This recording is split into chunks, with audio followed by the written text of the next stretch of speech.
Welcome to Your Cyber Path, the podcast that helps you get your dream cybersecurity job by sharing the secrets of experienced hiring managers and top cybersecurity professionals with you. Now, on to the show. Hi, welcome to Your Cyber Path. We're the podcast that helps you get your dream cybersecurity job. My name's Kip Boyle. I'm here with Jason Dion. Hey, Jason, how you doing today? Hey, Kip, I'm doing great. How are you doing today?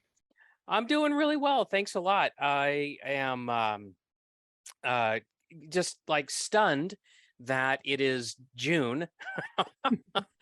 As we record this episode, the calendar just rolled over to June. And man, I don't know. I mean, it's like I've had my head down and I'm pedaling really hard. And all of a sudden I look up and it's like, oh, there's the finish line, kind of a thing. But anyway, I've been having a great year, though. Don't misunderstand. I groused about the weather on the last episode, but right now I'm telling you, I'm a happy boy. Yeah, it's been a busy year already. I was surprised today when I looked up. I'm like, wow, it is the beginning of June already. It's just crazy. And for me and my household, June is a bit nuts. In addition to just all sorts of other crazy stuff going on this year, but in June I have my son's birthday, my wife's birthday, I have Father's Day, and then my other kid's birthday. And so, for me, June is like another Christmas. It's we got December, everybody gets presents, and June, everybody gets presents. So it gets to be really busy. Do you guys just consolidate down to a single day to celebrate everything? I've tried that before. No. That's a very dad idea, isn't it? Yeah. So my kids are only 2 years apart, right? So they're now turning 16 and 18. So they're not going to share birthdays now. But when they were little, like they all had the same friend group too, because my kids early on they were the same church. We homeschooled our kids when they were in middle school, and so all their friends were like the same. So it's like, well, guys, it's kind of silly to be like, hey, let's have a birthday for first kiddo. And then 2 weeks later, hey, all the same people, let's have another party for the second kiddo. So what we usually did was we went in between the two. Usually it was like the Saturday, which was the Saturday of Father's Day weekend. And that way it was kind of between, and all their friends could come and they could all bring presents for both kids. And it worked out well that way. And it wasn't us trying to save money, just we were trying not to hassle all of our friends, because it's like, it just kind of took up all their June by having to come to all of our birthday parties. Right. So you did have an approach. You did have an efficiency. Yes. I got away with that for about 2 or 3 years, and then they got old enough where they went back into regular school and they started having their own friends, and then they wanted to do their own thing. So, but it worked for a couple of years. That's so funny. Yep. Let's see. So it is June, and we're not in a really peak hiring season right now, right? We've talked about in the past. I think we had a whole episode where we talked about what the traditional hiring seasons are here in the United States and Canada, and we're actually starting our summer holidays, and so this really is not a peak hiring season. But we are going to talk about something that is going to be super important for when hiring starts to kick up again in the fall, which is negotiating your compensation. And specifically, what we're going to talk about today is the top 5 mistakes that we see people making when they are negotiating compensation. And this is a list of complete cringe, because we don't want you to make these mistakes. These are awful, and they can cost you a lot of money if you make these mistakes. It can not only set you up for for a bad experience when you join a new employer, but based on how you do the negotiation, it can affect you for years, right? Because if you get an abnormally low base salary and you might get pay increases, in the future years, well, the baseline that you start from is going to determine where you end up and how much those increases are worth, because they're typically a percentage of baseline, right? So you got to get this stuff right. Otherwise, you're going to have to live with it for potentially a long time. So before we jump into those 5, I want to bring up a quick caveat. Normally, Kip and I try to make these episodes as evergreen as possible. And what I mean by that is we try not to make it, we try not to get political. We try not to get into what's happening in the news right now and those type of things. But before we jump into this episode, I think it's kind of important. We've mentioned the fact that we're recording this. It is June 2022 right now. And for those who are aware, if you're listening to this in real time, you're obviously being affected by it right now. Huge amounts of inflation happening in the US. Huge. Right now, I think it's 9 to 10% is the inflation rate. If you get Series I savings bonds, you're actually getting 9% on your money right now for the next 6 months because inflation is so high, and they base that number based on the inflation number. The reason I'm bringing that up is when it comes to negotiations, we're really focused on the initial negotiation, talking about when you get hired in this particular episode. But a lot of these things are things you can negotiate when you're renegotiating your salary or asking for raises and things like that. The reason this is kind of top of mind for me is I actually had one of our students from our hired cohort. He had gotten hired last year, last summer, after going through the June cohort with us. He's working for Fortune 100 company, loving it, everything's great. Just got his end of the year performance bonus, and they said, hey, you did a great job, we're going to give you a raise. And his raise, as you just mentioned, was based on a percentage. So your salary plus X percent. And he was happy that he got this raise and it went up, but unfortunately, his raise was about 5%. 5% in today's world, we have 9% inflation, means he actually lost money between last year and this year. It's just a fact of the matter, right? Most companies are not used to paying more than a couple of percentage points per year as a raise. Traditionally, it's 1 to 3% is what I typically see. This year they went up to 5% because inflation was so high. But I think it's just something to be aware of, because often the place where you're going to get the most bang in your negotiation is when you're coming into a new position. And often I see people, when they want to get those big jumps in pay, they have to leave their company and go to a new position to do that, because most companies just have this hard time paying more for the thing they already have, right?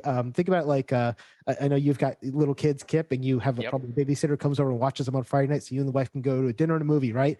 And if you've been paying that babysitter $5 an hour this whole time, and she now says, hey, I now want $10 an hour, you're like, now I'll go see what else I can find. Now everybody else in the marketplace might be at $10 an hour, but like it still feels weird to double that person's salary because she's been working for you at $5 an hour, for instance, right? And so it's just, this is kind of, you just have to understand that in the mind of the business that you're working for.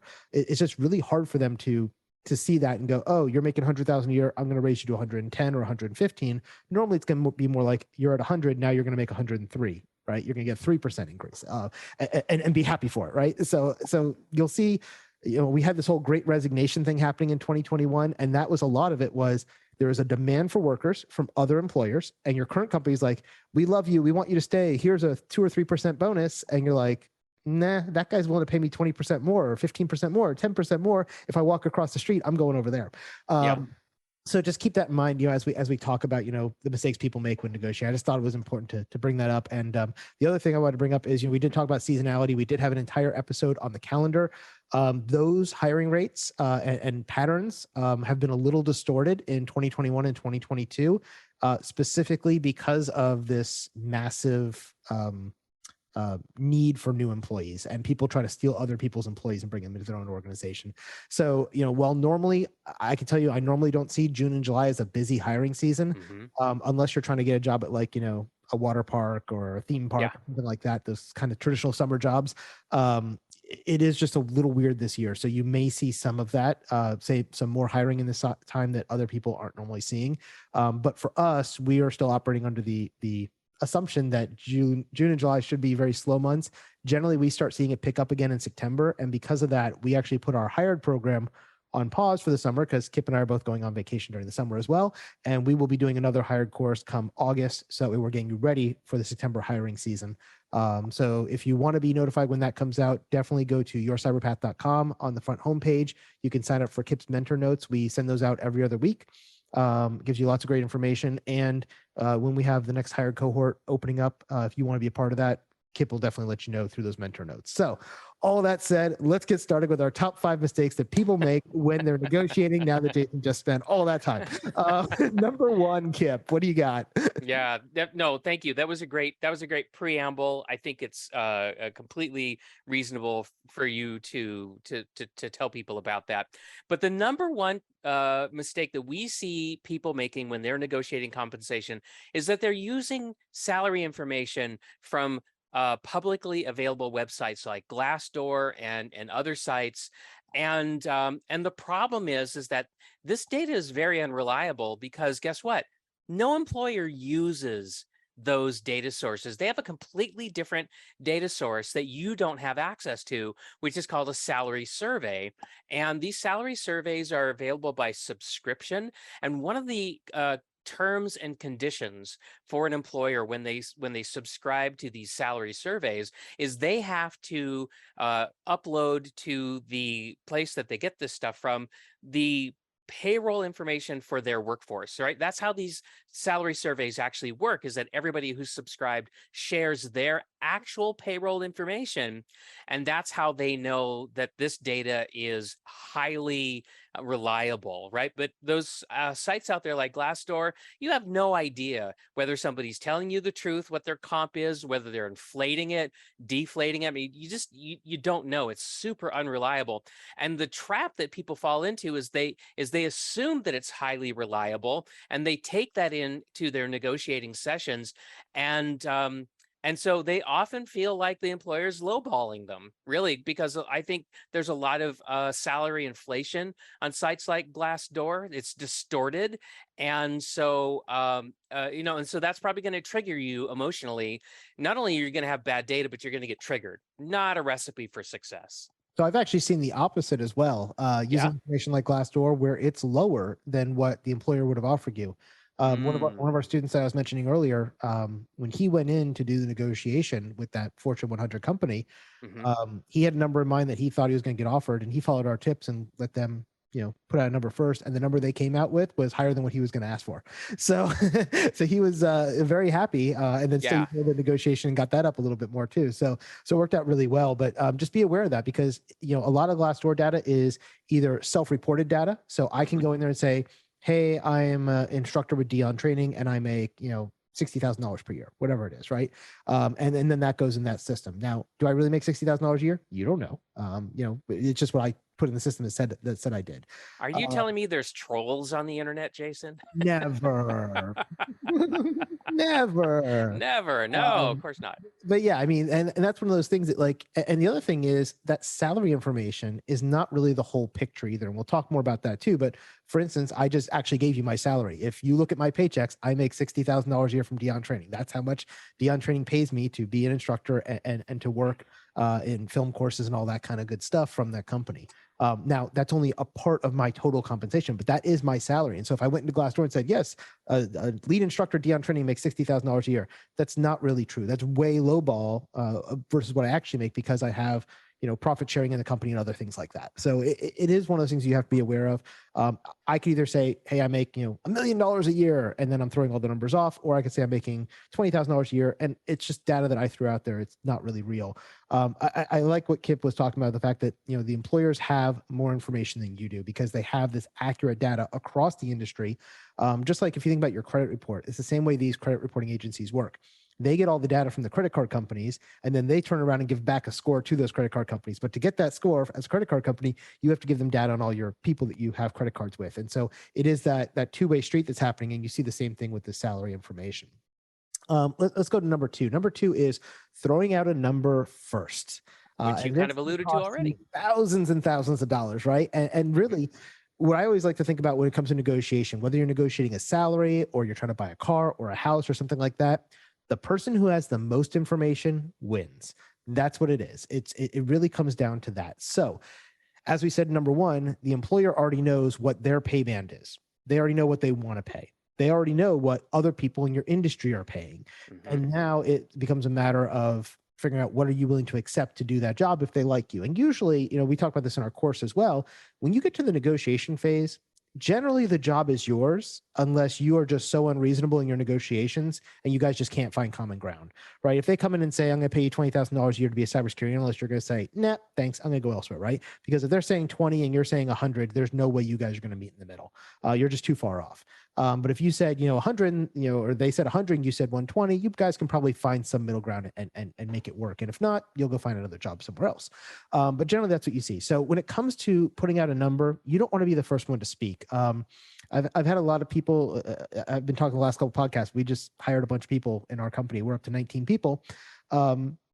And most of the people that we've interviewed with have done a really good job of, when I say, you know, what do you think, what would you like to do for, you know, what would you like to make for this position, of not throwing out a number first. So, you know, as an employer, I hate that because it makes my job harder. But for them, it's great because, you know, if they throw out a number, it could be significantly lower than what I'm thinking, right? And so you just never know what their number is. So I always like to go in with, let them give you the number first. It'd be great if the job position actually set a salary range, but that is very rare and very uncommon. I am seeing a big movement in the HR community and from the employees community pushing on HR to say, look, if you're going to post a job out there, you really should give us a pay band, right? I should know when I'm going to apply for this job if this is a $100,000 to $150,000 job or a $25,000 to $50,000 job, because, you know, if it's 25 to 50, you're wasting my time and your time having me apply for it because I'm not going to take that job. But if it's 100 to 150, then that's in the range that I'm willing to accept, and I'll take that job. And so, you know, as we make this change in HR, I think it's slowly happening, but still today, if you go on LinkedIn, most jobs are not going to tell you what the pay range is. Right. What And actually, Yeah. and speaking of published pay ranges, we're actually seeing a phenomenon right now where I believe it's the state of Colorado has a law that requires employers to publish a pay range. And as a result of that, out-of-state employers who are advertising on national job boards are saying things like, candidates from Colorado will not be considered because they don't want to publish a pay range or pay band to conform with Colorado state law. So they're just excluding applicants from Colorado. So this is very interesting, and it tells me that that employers very much like the ability to not publish pay bands for these positions. And I think one of the reasons, you kind of said it a moment ago, actually, is you said, when you've been interviewing some people recently to grow your team, you're like, well, if they don't say a number first, it makes my job harder. And, you know, I'm sure that's part of what's going on here. I wouldn't be surprised if there were other reasons that were maybe even a little less than fair. But that goes back to, you know, internal equity and, you know, pay equity and that sort of thing. Well, I But think also it comes down to, you know, I've recently had a position. We hired 3 or 4, I think 4. We hired 4 people as interns over the summer, high school interns, as we're trying to build up more STEM positions for people and try to get them some experience so that when they go off to college, they can get, you know, good jobs because they have some real world experience. And in those, we had to post a salary range. And so we said, okay, it's X to X per hour. Now, when an employer does that, you know, both of us are reading that same position and we're thinking different things.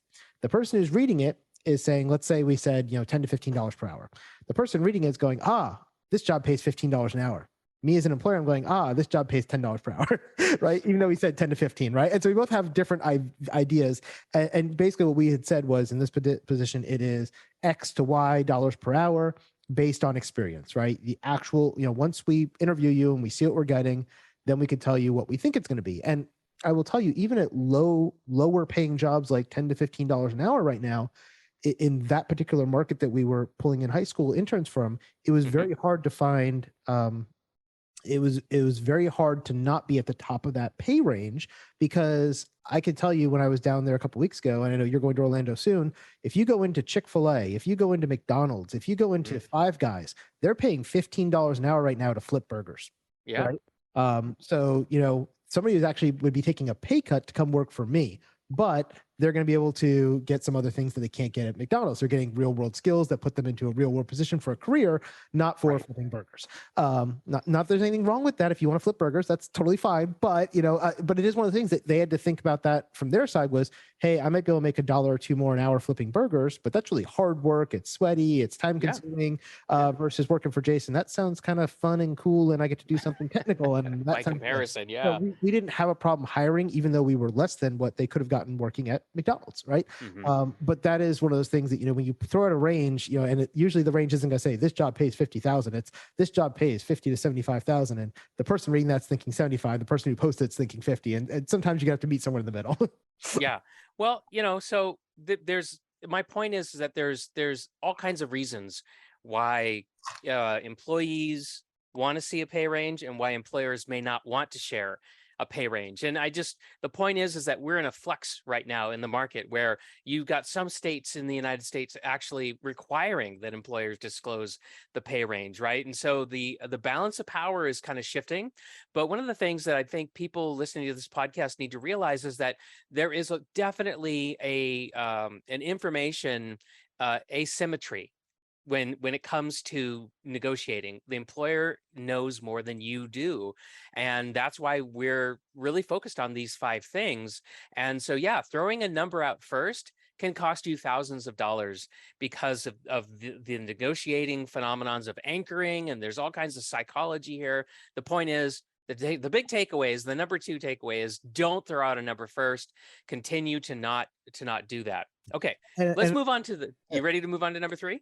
Yeah, I'm going to segue into number 3 here. Sorry. Okay. So, another reason that employers don't want to put a number out there is also because of their existing employees. And we talked about this earlier, right? Most employers are going to give a traditional 1% to 3% pay raise per year. And so if somebody started out with them 5 years ago, they're making X after their, X plus 5 years of 1% to 3%. But if I'm hiring a new person and Kip's coming in to apply, he may actually start at X times 2 because so much inflation's happened over the last 5 years, or so much job growth and wages have gone up, but the current employees haven't. And so this brings us to number 3. If you're looking for a new job, you don't want to tell them your current salary. And this is the same reason why employers don't want to post salaries, because they don't want to tell current employees what they could be making if they were a new employee. It's like those cell phone plans, like only applicable for new customers. It's like, well, I've been with you for 20 years. You won't give me the deal? Nope. You got to leave us and go to somewhere else and come back in a year. Then we'll give you that deal. That's a great example with employers. So number 3 is telling them your current salary. And Kip, I know you're a huge fan of not telling them your salary. Yeah. Wow. Okay. So here's the why. It doesn't matter. It's completely immaterial. The only thing that matters is what is the market rate for the job that you are applying for. That's all that matters, because here's the thing. Your current salary is appropriate for the organization you currently work in, for the duties and responsibilities you currently have. If you're interviewing for a new job, then you're going to be in a different context, right? You're going to work for a different organization. Your job's probably going to be different. I don't know many people who leave one organization to interview for the exact same job at a different organization. They're typically seeking increased responsibility, right? So and so therefore, the job should pay more on that basis if you are getting increased responsibility. But let's say you're going from working for a retailer that has an online presence like Walmart, and you're interviewing for a job with Google or Facebook or Apple.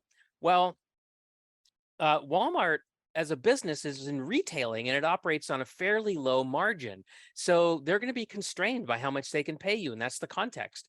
If you go work for one of those high-tech companies, they have incredibly high margins and they pay much, much better, simply because they're in a different industry offering a different product and service. And so if you tell Apple your Walmart salary, they're going to snap that up in a second, right? So you don't want to do that.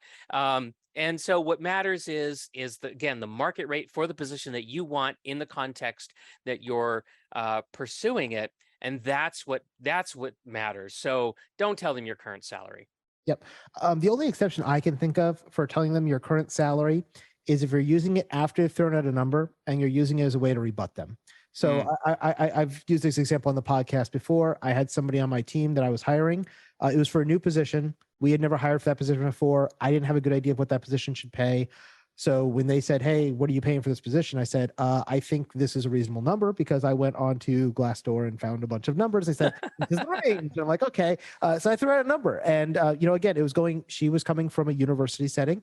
They operate a very different business model than we do. She's, highly competent in her job. She's a very, T-shaped person, as we've talked about in the last episode. And I said, "Hey, I'm willing to pay you X." And she goes, "Well, honestly, I'm making X plus Y right now. Can you match that? I really want to work for you, but I can't afford to take a pay cut because I've got a mortgage and, our payments and all that kind of stuff." And based on what she was asking, I was like, that seemed reasonable. And so we kind of came to, yes, we will do that. We met her where she was.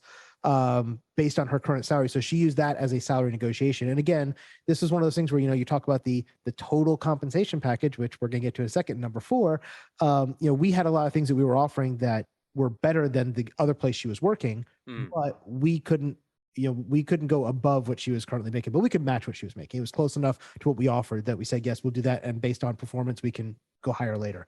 And so she joined the team, and that was great. And that brings us to number four, which is you as an employee need to think about the total compensation package. Now, when I talk about total compensation, this is all your monetary and non-monetary things that get rolled into one. Not every company has the same benefits, and some benefits mean more or less to you depending on your situation. So right now, if you work for my company, we pay for medical 100% for our employees. So all of my employees have medical care, and we pay for it 100%. Now, they probably don't realize how much that is, but that cost me a significant amount of money. I could tell you, even when I was working the DoD, the Navy gave me free healthcare, and nobody appreciates free healthcare until they get out and they get a real job and they're starting to pay $300 a month for health insurance through their company, and they think it's costing $300 a month. It's not. It's costing the company another $300 to $600 a month on top of the $300 you're paying. That's just your part of it. And in our company, we actually pay 100% of the healthcare costs. So if I was offering you, X, and some other company offered you X plus, 2%, but they're not giving you dental and medical, and I'm giving you dental and medical, mine's actually a better package, even though I'm giving you less money in your pocket. Right. Same thing when you start thinking about retirement plans, cost of living in the area, right? That's a huge one. If I offer you a job for $50,000 a year in the middle of, the suburbs of Oklahoma someplace, that goes really far compared to if I offered you $75,000 a year in San Francisco. $75,000 a year in San Francisco is like, you're lucky to get a 1-bedroom apartment. $50,000 in Oklahoma, you could buy a whole house, right? And so it really does depend on cost of living in the area you're in. The retirement plans they give you, do they give you matching? Do they offer 401ks? Do they offer Roth IRAs? All that kind of stuff are things that you need to factor into your total compensation. Kip, what are your thoughts on that? Yeah. So yeah, everything you said, I'm just nodding my head like crazy. Yes, yes, yes, yes, yes. And just a couple of things I'd like to add. One thing that I want to add is that it's true that if you're going to relocate geographically, physically relocate for a job, yeah, I really like what you said. But something that's happening right now is a lot of companies are actually converting to a remote workforce because of the quarantines and the pandemic and staying that way. And it's causing them to completely reevaluate their pay practices. Some companies are going in one direction, which is, okay, our headquarters is in San Francisco, but you live in Montgomery, Alabama. I'm not paying you a San Francisco salary. I'm going to discount the salary a percent, based on a cost of living percentage, so that you'll be able to maintain a really good standard of living in Montgomery, Alabama, but but you're not going to get a San Francisco dollar value, right? And so some companies are going in that direction, and other companies are saying, hey, we don't care where you live. We're in San Francisco. We're just going to pay everybody San Francisco money. It doesn't matter to us. Like, that's kind of where we were. And so we're just going to stay there. And they're doing that, to differentiate themselves, to attract the people who get that and understand it and want to take advantage of it. So just pay attention to that as well as you go forward. This is an area of the market that's shifting, and you need to be aware of that. The other thing I want to give you as an example of this total compensation idea and how it affected me personally. So I was negotiating for a chief information security officer job, and I was very focused on total compensation because one of the places that I applied to and ended up actually joining had this amazing 401k plan where every dollar I put in, they would put in $2. So it was a 2-for-1 match. And it was all the way up to 6% or however much, the max contribution was. And that was before any returns on the investments themselves, right? So I would put in $1, I would get an immediate 200% investment increase, and then that money would go to work in the market. And when I sat down and just did some basic back of the envelope math, I was like, holy crap. That's amazing. And so, when I put that in a total comp, lens, I was like, yes, please. I want to join your organization. That was great. Yeah, I mean, for me and my company, we actually just opened a new company called Dion Training in Orlando, Florida. That's actually going to be starting business at the end of the year as we are shifting some of our operations back stateside. And when we move over there, we just set up the retirement plan. And so for all of our employees, there is a 6% dollar for dollar match. So for every dollar they put in, up to 6%, we're going to put additionally it's 100% match. So Right. our plan, because of being a small business, we don't have the ability to do the 2-for-1 like you guys were. Most don't. And not from a cost perspective, but our actual plan doesn't allow it without going to a much more expensive plan that costs tens of thousands of dollars a year to run. And for a small company, it doesn't make sense. So we just did the max we could, which was 6%. And when I talked to the retirement folks, when we were setting it all up, they're like, well, you could do this, so you don't have to pay them this much, and you can do this and save this money. And I'm like, no, you don't get it. I want to pay my people well. I want them to stay with us. I want to use this as a recruiting tool. And so it wasn't like, what is the longest like they had things like you could make them wait a year before you have to match them, and you can vest it for up to 3 years. I'm like, no, that's not what we're trying to do here. We're trying to create a good culture. Going back to your comment on, San Francisco company, whether they're going to pay Montgomery rates or they're going to pay San Francisco rates, I will tell you, we are an international company. I have 19 people across 7 countries. People make different money based on where they live, which country they live in, which state they live in, and we do take that into account. I think that's fair to do because it costs a lot less to live in India or the Philippines or Peru than it does in Miami or San Francisco. But similarly, it is a lot less expensive to live in a place like, the suburbs of Washington or something like that. And so based on those locations, we do adjust for people's salary and their expectations.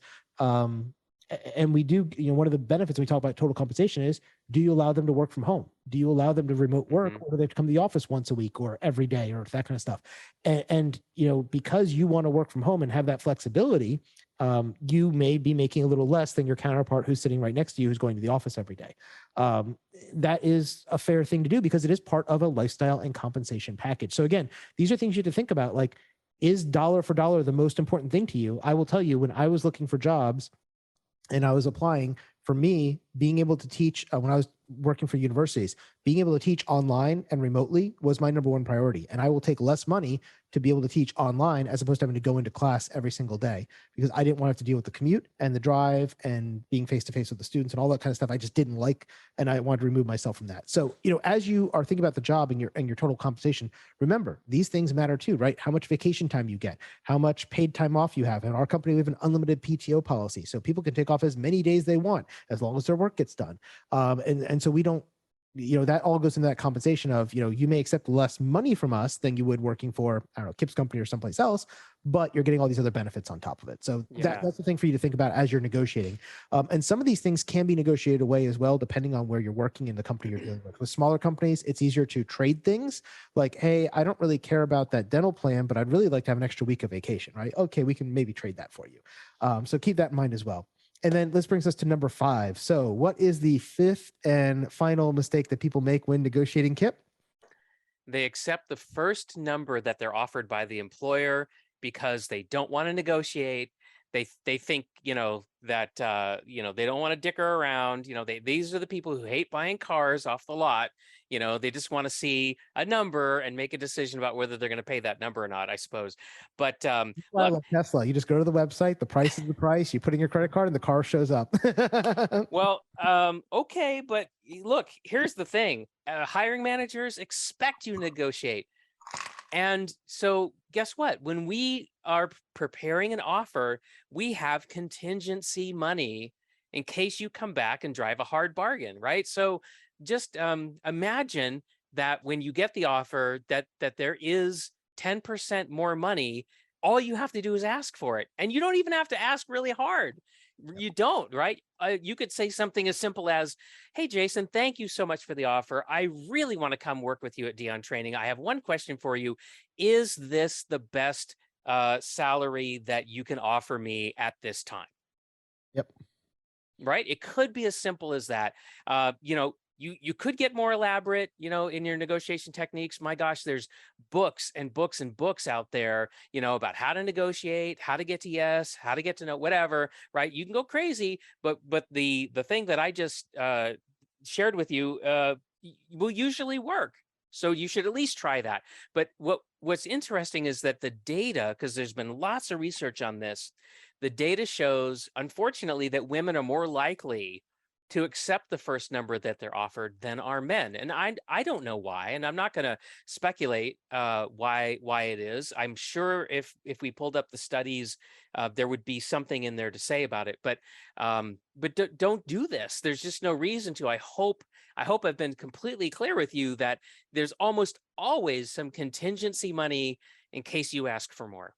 Yeah, and just to keep the numbers really easy, I'm just going to use a let's say, hey Kip, I want you to come join our team. We're going to pay you $100,000 per year, right? That's the offer, right? If he comes back and says, no, I need 120, that's a pretty far from where I started, right? That's 20% increase. So he better have some justification for why he wants 120 instead of 100. But if he came back and said 105, 110, we'll probably just be like, sure, for 5 or 10 grand, I'm not going to lose this guy. I want him, right? And so, and I'll take him. Because again, we're talking 5 to 10%. So keep that in mind when you see the number of how much you can negotiate and how far you can pull it. But you also don't want to be too far, right? If he came back and I said 100, he says 130, I'm probably not even going to mess around with him because I'll be like, apparently we're just on different planets. You're just going to go somewhere else, right? I mean, 30% is a really big far away, right? Well, let me say something about that though. Okay, so remember the vision that we have for you, our listeners, is we want hiring managers to see you as absolutely irresistible, right? They want to be so fascinated and enamored by you that they'll do almost anything to have you on their team, right? Because you're going to present yourself as this person who can solve real problems with your combination of great technical skills and great people skills and so on and so forth, right? All the things that we've been sharing with you, in the prior episodes. And here's the thing: if you can do that, then you're going to get a strong number right off the bat. And when you ask, is this the best offer that you have for me? You're way more likely to get more money. I mean, it's as simple as that. So really focus on being irresistible. Do these things that we're suggesting. And remember, as Kip said at the beginning, right, where you establish yourself, let's say you took this job and you guys negotiate back and forth and you finally ended up at $100,000, because again, I'm going to keep my numbers nice and easy here. Yep. Because we're doing public math. So, it's $100,000 after you negotiate. Maybe they offered you 90, you got it up to 100. Great. You're happy. You're working there. Well, next year comes around and it's time for your annual performance raise, right? What are you going to get? Generally 1 to 3%. This year, a lot of companies are doing 5 because inflation's at 10. But even so, that means you're falling behind based on where your money goes. But let's say, you got 5% this year. Well, now you're at 105. Next year comes around, you're ready to go again. And they go, okay, well, now it's another 5%. So 5% of 105 is, I don't know, like 111,000 or something like that, right? 110, 111,000, somewhere right around there. I think it's like 110 and a half, right? So as you do that, you're going up basically, 5,000 a year, right? Because 5% on 100,000 is about 5,000 a year. So that's great. And after 2 years, you're now making about 110. Well, if you had left and gone to another place, they may have been starting salary at 110 after a year, or 120 or 130. And so a lot of times where you'll see the biggest jump in your salary is when you go and leave for another job. So like I mentioned earlier, I don't see a lot of people going and doing lateral moves. That's probably true on his side, where he's dealing with commercial sector, banks, insurance companies, sports teams, things like that. I will tell you, on the DoD side and the DoD contracting side, I see people do lateral movements all the time because they can go a place for a year or two, go to another contract company. They'll go from Booz Allen to General Dynamics. They'll get a $10,000 or $20,000 bump in pay. Then a year or two later, they'll go back to the place they were at before, and they'll get another $10,000 or $20,000 bump in pay. Whereas if they had stayed in that company the whole time, they would have only gotten maybe $5,000 or $10,000 over that 2-year or 3-year period. And now they got a $40,000 bump because they left and came back. So it's weird, but it's just the way that world operates. So keep that in mind. On the commercial side, some companies will hold that against you, right? If you leave us, we're not going to take you back. So in the government, or if you job hop, right? If they perceive that you're a job hopper, they won't bring you in.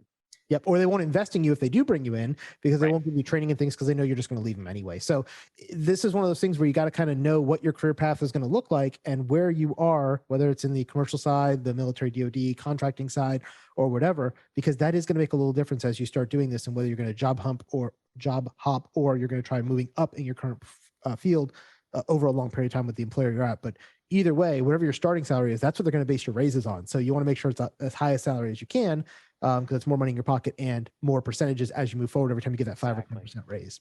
Exactly.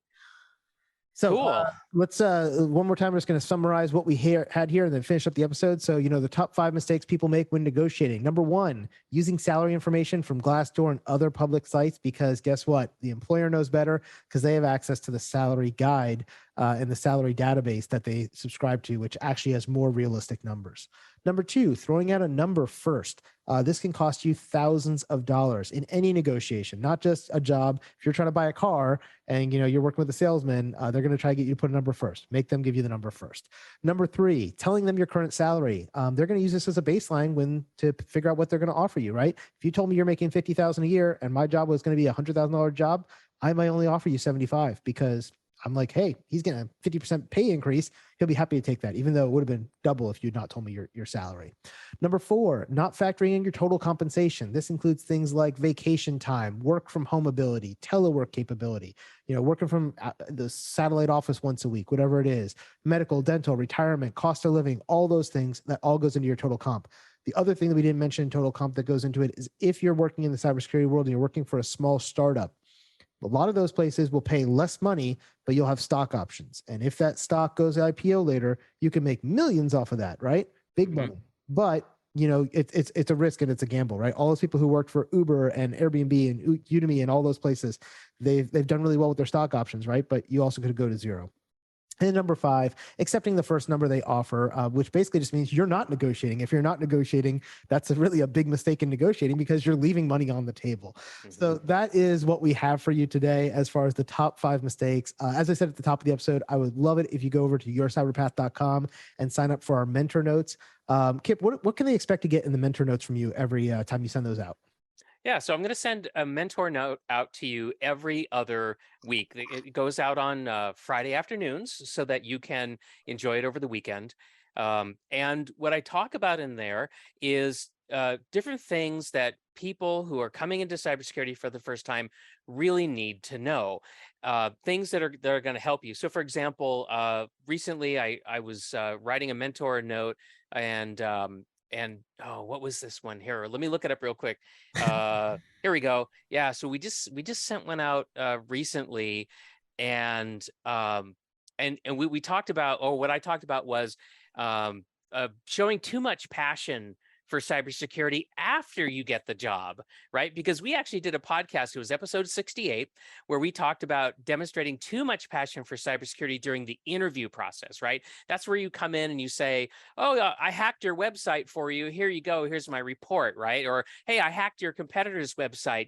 Here's what I found out, right? One example, the podcast, we give many examples, but I wanted people to realize that even if you can manage to contain yourself during the interview, there are things that you can do after you get on the job that will get you in huge trouble. And so in that mentor note, I talked about, what some of those things are. So I not only do I want you to get into cybersecurity, but I want it to be successful, right, for you. I want it to be a really great experience. So these are the kinds of things that I'm going to share with you. Yeah, I mean, when we talk about your cyber path, right, we're not just talking about getting you into the career. We want to walk alongside you while you're in the career too. So some other ones I've seen Kip do in the past, he's talked about things that were like the latest vulnerability that came out. So actually, when you were visiting me and we were recording the NIST Cybersecurity Framework course, there was the Blue Waffle, I think it was called. Blue Waffle? There's something waffle, I thought. I don't know. There's some kind of vulnerability that came out. This was back several months ago, maybe 6-8 months ago. But there was some vulnerability that came out. And so your mentor note that week was about what this vulnerability was, why it's important, what you should look for. And so it has some of those very tactical things as well. So sometimes on the week, sometimes it's very tactical, sometimes very career focused. It's always good content. And we try not to overwhelm you because, like I said, it's once every other week. So definitely worth signing up for. No cost to you. It'll keep you in the loop with us, and we'll let you know every time there's a new podcast. And really easy to unsubscribe. Give it a try. If you don't like it, no problem. There's an unsubscribe link right at the bottom. We don't try to trick anybody, with trying to keep you from unsubscribing. Nothing like that. So give it a shot, and we'll let you out with no trouble if you realize it's not for you. Yep, no cost, no trouble. It's very risk-free. Great way to stay involved and connected with us. So that's what we had for you today as far as for this episode of Your Cyber Path. So we look forward to seeing you next time in episode 75. But for this episode 74, these are your top 5 mistakes people make when negotiating, and we'll see you next time. See you later. Thank you for listening to this week's episode of Your Cyber Path. Don't miss an episode. Press the subscribe button now. If you would like to learn more about how to get your dream cybersecurity job, then be sure to visit yourcyberpath.com, where you can access the show notes, search the archive of our top tips and tricks, and discover some fantastic bonus content.